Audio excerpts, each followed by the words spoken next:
Hi, good morning, Westminster. This is Whitney Fauntleroy, Associate Pastor here at Westminster for Youth and Young Adults. You might be wondering why I'm sitting in the dark in the kitchen wearing sunglasses and a Revs hat and a Hawaiian shirt. And that's because today I want to encourage you to be foolish and to breathe. So one of the things I've been doing during this time is trying yoga. And I was watching this intro to yoga video, and they were teaching us how to breathe through your nose and reminding us that in whatever position the instructor has us going to, if we fall off center, you can always go back to focusing on your breathing. And so we must come back to our breath in these times. The news, the statistics are harsh and they can bring us down, but we must come back to our breath. I'd like to read to you a passage from 1 Corinthians chapter 1, verse 18.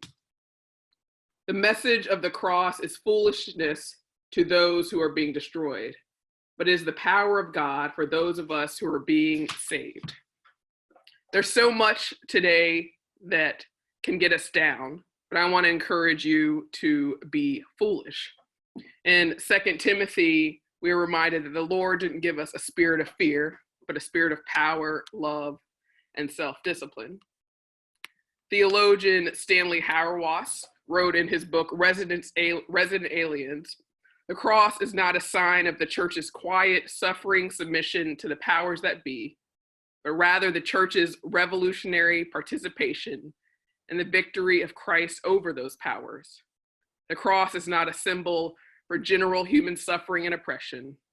Rather, the cross is a sign of what happens when one takes God's account of reality more seriously than Caesar's. The cross stands as God and our eternal no to the powers of death, as well as God's eternal yes to humanity, God's remarkable determination to not leave us to our own devices.